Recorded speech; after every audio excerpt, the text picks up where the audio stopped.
De l'échographie par rapport au toucher vaginal, quel que soit le contexte clinique ou les antécédents cliniques.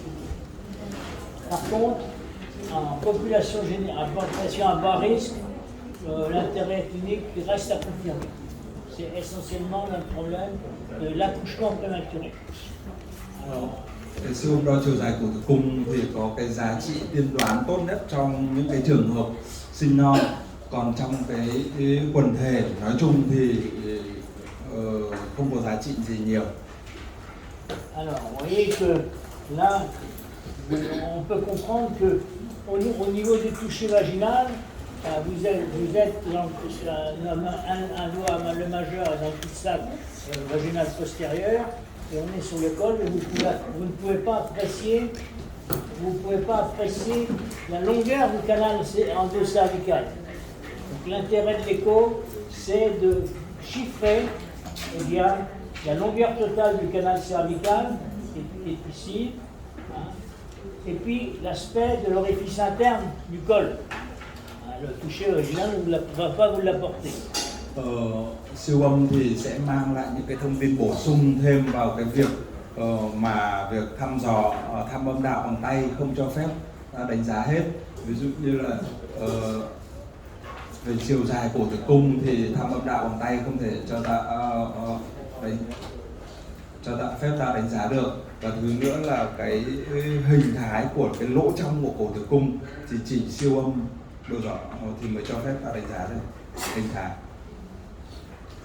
Alors, quelle voie on utilise? Et on a essayé la voie abdominale avec la vessie pleine, mais c'est pas bien. On a essayé la voie transpérinéale, avec on mettait la sonde sur le périnée, mais ça ne marchait pas fond non plus. Donc c'est essentiellement la voie endovaginale et le mode bidimensionnel. Le 3D n'apporte pas de renseignements plus supplémentaires. Thì siêu cổ tử cung thì sử dụng đường nào? Thì trước đây người ta đã sử dụng đường bụng hoặc là đường tầng sinh môn, tuy nhiên đều không cho cái kết quả đánh giá thật là chính xác, và người ta sử dụng cái siêu âm đầu gió âm đạo với cái mốt siêu âm 2D là đủ và cho thông tin chính xác. Ngoài ra nếu mà có sử dụng siêu âm 3D cái chiều dài cổ tử cung thì cũng không giải quyết gì nhiều. Alors, pour l'examen, on demande l'accord de la malade. La vessie doit être vide, parce que sinon ça va gêner. Et la sonde, elle est placée dans le cul-de-sac vaginal antérieur, et pas postérieur. Dans le cul-de-sac vaginal antérieur.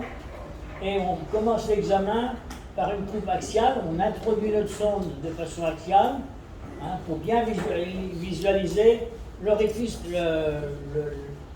externe du col. Tiến hành việc siêu âm đầu gió âm đạo như thế nào? Trước hết là phải hỏi xem bệnh nhân có đủ điều kiện, ví dụ như bệnh nhân đã quan hệ tình dục và bệnh nhân phải đồng ý cái siêu âm đầu gió âm đạo thì ta mới tiến hành. Hai nữa là bệnh nhân phải đi đái hết để có bàng quang rỗng. Thứ ba nữa là đầu gió âm đạo sẽ được đặt vào cái cung đồ trước.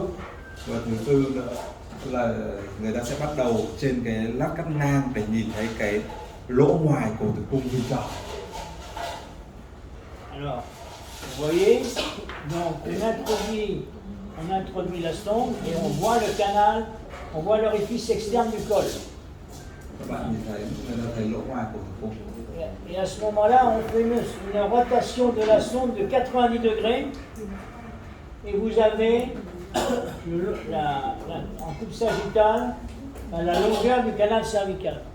Sau đấy quay đầu giò 90 độ thì ta sẽ nhìn thấy suốt cả chiều dài của cổ tử cung.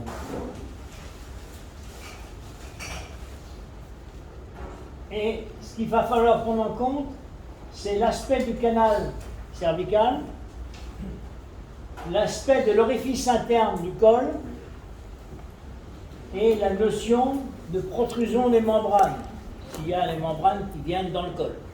Những cái điều cần phải mô tả trong lúc siêu âm đầu gió âm đạo, thứ nhất là về hình thái của cái ống cổ tử cung như thế nào, thứ hai là về hình thái của lỗ trong cổ tử cung ra làm sao, và thứ ba nữa là phải mô tả về cái sự phòi ra của màng ối như thế nào.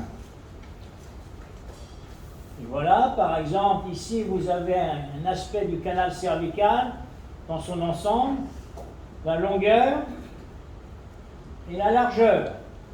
Alors vous voyez que là c'est l'orifice externe, là c'est l'orifice interne, Lỗ ngoài, lỗ trong, et ici c'est le fœtus.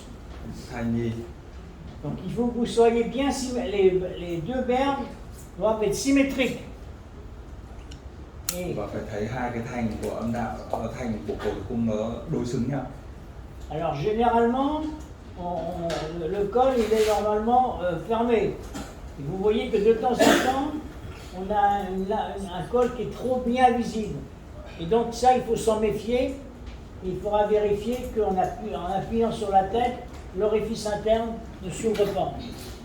Và thường là cái ống cổ tử cung phải đóng. Và trong một số trường hợp mà ta nhìn thấy được cái ống cổ tử cung thì chúng ta cần phải nghi ngờ xem có cái áp lực và có cái nguy cơ sinh non hay không. Ví dụ các bạn nhìn thấy ở đây cái chiều rộng của cổ tử cung, ở đây người ta cũng đo. Et dans la littérature, donc on considère que le col est court quand vous avez une longueur du col qui est inférieure à 25 mm. Trong y văn thì người ta coi là cổ tử cung ngắn khi chiều dài ngắn hơn 25 mm. Voilà, vous voyez que là, ce qu'il faut bien, c'est que la lèvre antérieure la lèvre antérieure du col et la lèvre postérieure soient bien symétriques pour bien voir l'ensemble du canal endocervical. Nhìn thấy toàn bộ ống cổ tử cung với cái môi trước và môi sau phải đối xứng. Ici, vous avez votre orifice externe, Lỗ ngoài, et ici, vous avez votre orifice interne. lỗ trong. Alors, ce qui est important, c'est qu'on ait un espace liquidien, de liquide amniotique, entre l'orifice interne et le fœtus, pour bien voir l'orifice interne. Để nhìn thấy cái lỗ trong của cổ tử cung thì tốt nhất là phải nên có một cái khoảng ối giữa thai nhi và cổ tử cung để quan sát lỗ trong tốt hơn. Alors, en général aussi, comment on fait, c'est ce qu'on on sollicite notamment le col, l'orifice interne.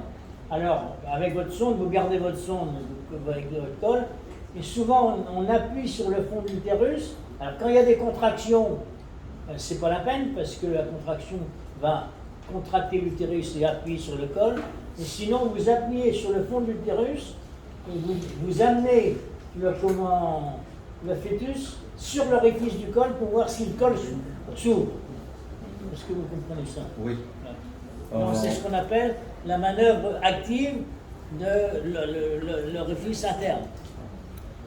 Người ta lưu ý là trong lúc siêu âm chiều dài cổ tử cung thì ta có thể làm thêm một cái gọi là thủ thuật chủ động với cái việc là hoặc là đôi khi ở những cái người phụ nữ người ta có những cái cơn co tử cung tự nhiên thì không cần phải thực hiện, nhưng mà những người không có cơn co tử cung thì đôi khi ta cần phải ấn vào đáy tử cung để đưa cái thai nhi gây áp lực lên cái lỗ trong cổ tử cung để xem cổ tử cung, lỗ trong cổ tử cung nó biến dạng như thế nào, nó có mở ra hay không hay nó ngắn lại hay không.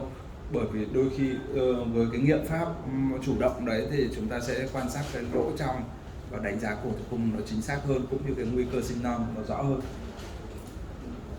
Vous voyez, par exemple ici, vous avez Đấy, các bạn thấy ở đây un orifice interne lỗ trong. qui est ouvert. Alors généralement on ne mesure pas, hein. Mais vous voyez qu'il y a l'orifice interne qui est ouvert et il y a une protrusion des membranes.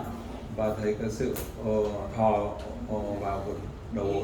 Et la mesure, eh bien vous mesurez de là à là pour avoir la longueur du col. Thường người ta ít khi phải đo cái chiều rộng của cái lỗ trong, xem mở cổ tử cung lỗ trong mở bao nhiêu, mà quan trọng là người ta đo cái chiều dài cổ tử cung còn lại bao nhiêu. Các bạn nhìn thấy. Et normalement, quand l'orifice interne, vous avez un orifice interne fermé, vous voyez, vous avez une espèce de hanté qu'on dit. Hein? Khi cổ tử cung đóng thì có dạng chữ T.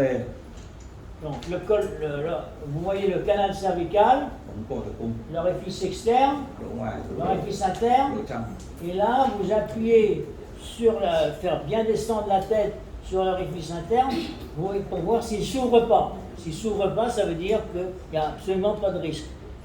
Ấn vào đáy tử cung xem để giúp thai nhi, đầu thai nhi là tì vào cổ tử cung tốt hơn, để xem cổ tử cung mở ra thêm hay không ở lỗ trong. Là, voilà. Donc on avait dit solution active, bon ça c'est bon, on l'a vu. Alors ici, vous avez une ouverture en Y. Ici, Mở vous chữ avez Y, une ouverture en V. mở chữ V. Et ici, vous avez une ouverture en U. Mở chữ U. Donc vous voyez que c'est croissant, la gravité. Và cái việc nghiêm trọng nó tăng dần, mức độ nghiêm trọng tăng dần. Et généralement, alors souvent, des fois, moi j'utilise un peu cette étude-là, de Bergala, ça veut dire que ça permet de déchiffrer un peu la procidence des membranes, la protrusion des membranes avec un rapport A sur A plus B. Et si vous avez un peu plus de 30%, vous êtes à une protrusion des membranes. Ở đây theo cái nghiên cứu của Bergala thì thấy là khi A trên toàn bộ chiều A cộng B là toàn bộ chiều dài của tử cung, còn A là cái chiều dài của tử cung mở, thì nếu trên 30% là có sự sa xuống của đầu gối. Vous voyez qu'ici, au toucher vaginal, eh bien, votre col va apparaître fermé. Trong trường hợp này thì khám âm đạo có thể thấy cổ tử cung đóng. Et l'échographie va vous montrer que le col est fermé, sauf que derrière, il y a une grosse ouverture. Il y a une protrusion des membranes, et ça va être dans une menace d'accouchement prématuré. Cho phép ta đánh giá ở phía sau cái việc đóng của cổ tử cung đấy là gì? Et souvent, généralement, après, quand on a le cerclage du col, donc vous voyez que c'est un cerclage en McDonald's, le col il est là et est fermé.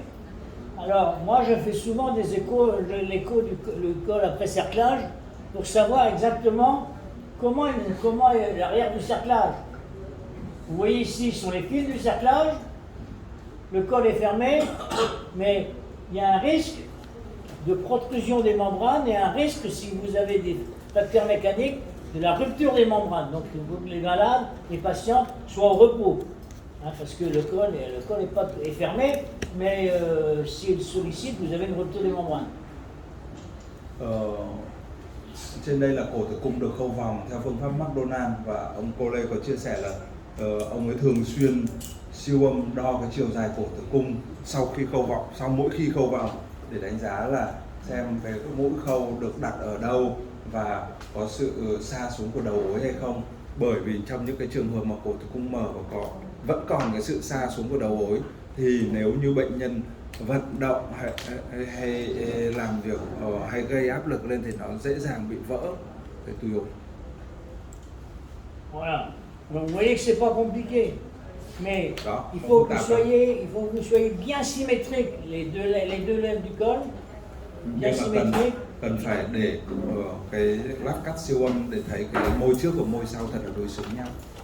Et bien appuyer éventuellement, alors bien appuyer sur le fond de l'utérus pour que la tête du fœtus ou le siège et la tête du fœtus sollicitent le col pour voir s'il s'ouvre pas l'orifice interne. Và cần phải có cái nghiệm pháp chủ động bằng cách là ấn vào đáy tử cung để thai nhi là tì và đè vào đầu gối tốt hơn để đánh giá lỗ trong của tử cung. Voilà, donc c'est pas compliqué là, mais il faut surtout que vous soyez dans le cul-de-sac vaginal antérieur et puis avec une rotation de 90 degrés pour bien mettre en enfilade le col. Và nhớ là phải đặt cái đầu giò âm đạo vào cái cung đối trước. S'il y a des questions, vous voyez que c'est pas très simple. Enfin, c'est pas C'est pas compliqué, mais faut être bien vigilant pour que ce soit bien symétrique. Nhưng mà các bạn cần phải thận trọng để mà có cái lát cắt thật là chuẩn với cái môi trước môi sau thật là đối xứng để đánh giá đó đúng cái chiều dài của tử cung. Donc voilà comment. C'est un moyen séduisant. L'échographie du col, c'est important pour bien voir s'il y a l'orifice interne ouvert et s'il y a des protrusions des membranes. Một cái phương pháp rất tuyệt diệu để đánh giá về cái chiều dài của tử cung và cái lỗ trong của tử cung như thế nào, cũng như có sự xa xuống của đầu gối hay không. Câu hỏi. Voilà pour le col. Bon, on va laisser la place à Michel pour le cœur. Bon, il n'y a pas de questions, hein. Là, ça vous avez bien compris. Các bạn hiểu rõ hết, nếu không có câu hỏi.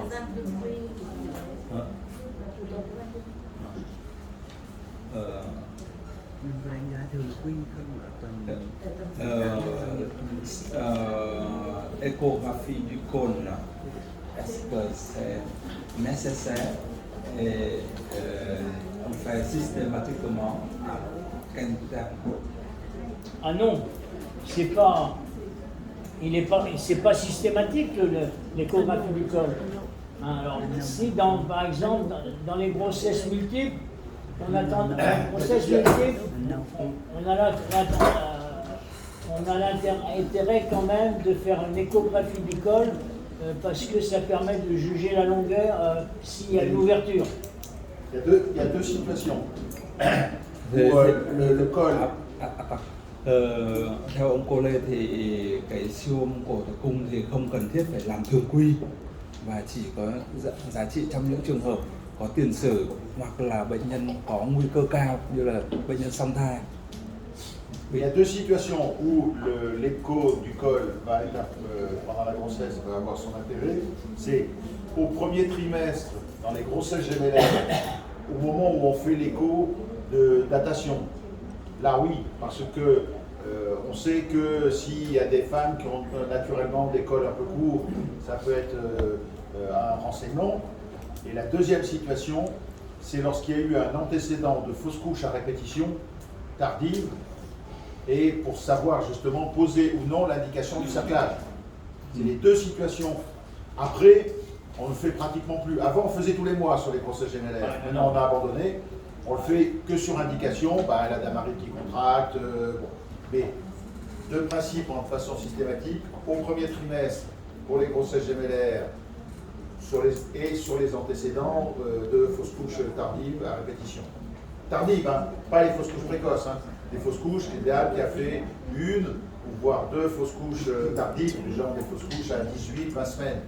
C'est là où on fait l'écho parce que c'est pour poser ou non l'indication de cerclage. Oui, cerclage. Và ông Pasco cũng chia sẻ điều tương tự. Có nghĩa là thường siêu âm chiều dài cổ tử cung của những cái bệnh nhân có sảy thai muộn, thường sảy thai muộn có nghĩa là lặp đi lặp lại hoặc là ở tuần thứ 18, 19 thì lần sau thì ta sẽ siêu âm đo chiều dài cổ tử cung hoặc là bệnh nhân đa thai. Par contre, il y a un intérêt. Nous, par exemple, on a dans le service où j'étais, on a diminué le nombre d'hospitalisations pour menaces d'accouchement prématuré en fonction de l'état du col. Si le col avait une longueur suffisante et fermé à l'orifice interne, on faisait repartir les patientes et ils étaient surveillés en ambulatoire. On n'hospitalisait plus les patients. Alors qu'avant, on hospitalisait beaucoup et on encombrait nos lits pour rien du tout par moment. Cô Lê với vai trò trước đây ông cũng đã làm trưởng khoa sản thì ông ấy chia sẻ kinh nghiệm là cái đo chiều dài cổ tử cung góp phần vào việc là cho bệnh nhân ra viện, có nghĩa là làm giảm cái thời gian nằm viện của bệnh nhân. Nếu như bệnh nhân vào viện vì dọa đẻ non nhưng mà chiều dài cổ tử cung đủ và cái không có sự thành lập của đầu gối thì và đủ điều kiện an toàn để ra viện thì có thể cho bệnh nhân ra khỏi viện và đến thăm khám ngoại trú thôi. Xin phép có thời gian cho anh hỏi một câu. Dạ. Anh hỏi một cái câu là ở Việt Nam hiện nay cái việc mà đặt cái xe nó khá cực lắm. Thì muốn hỏi thầy cái việc về chỉ định của Vinfast phát hiện nay như thế nào về chỉ định đặt cái xe trong hợp đơn thai và đa thai và rằng là có tiền sử và không có tiền sử. Docteur Đông vous demande votre avis de la pose de Pessari Le PCR. oui, pour supporter le col. Oui, Si le temps est similaire avec et ou sans antécédent. bonne question. Alors, il y avait eu une étude qui a été faite, je ne sais pas les Italiens, qui voulait remplacer le cerclage par le PCR. Alors, Có một cái nghiên cứu người ta đặt ra việc là thay vì khâu vòng cổ tử cung, người ta có thể đặt cái vòng nâng cổ tử cung.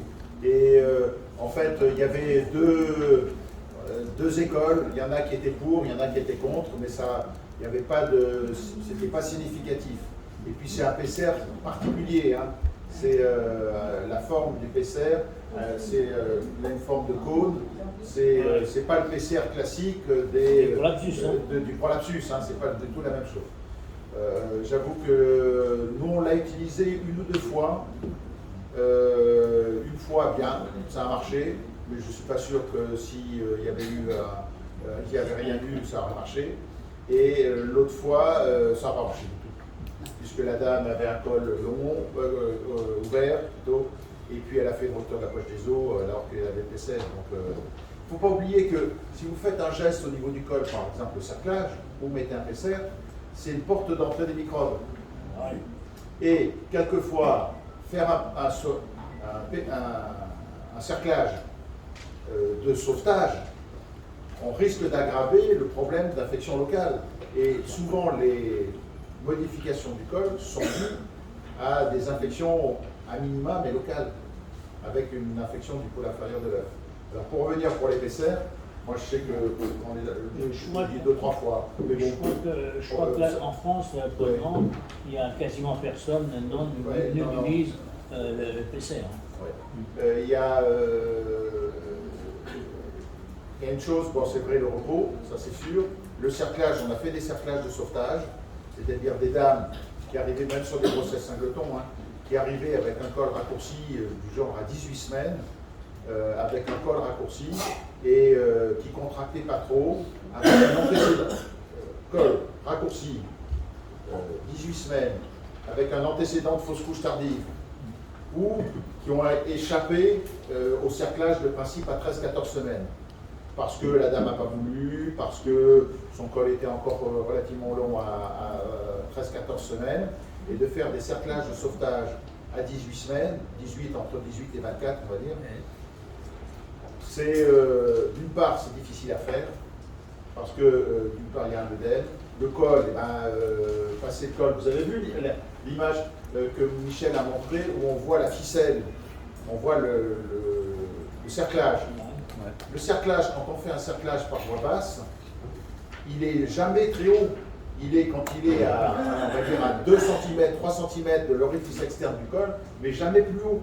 Donc, sauf que quand on fait un chirurgical, oui, mais et qu'on pas fait un pareil. décollement de la vessie. Oui, mais ça c'est pas pareil. Parce que moi je faisais dans l'école, les menaces d'accouchement prématuré relativement sévères, mon antécédent, je faisais un décollement de la vessie pour mettre mon cerclage, ma bandelette, relativement haut à l'orifice interne.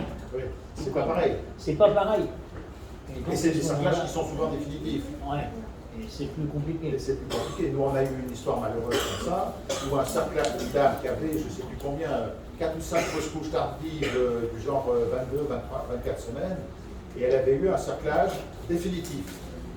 Pas de chance, sur une des grossesses, mort in utero, à 20, je sais plus, 25 ou 27 semaines, 28 semaines.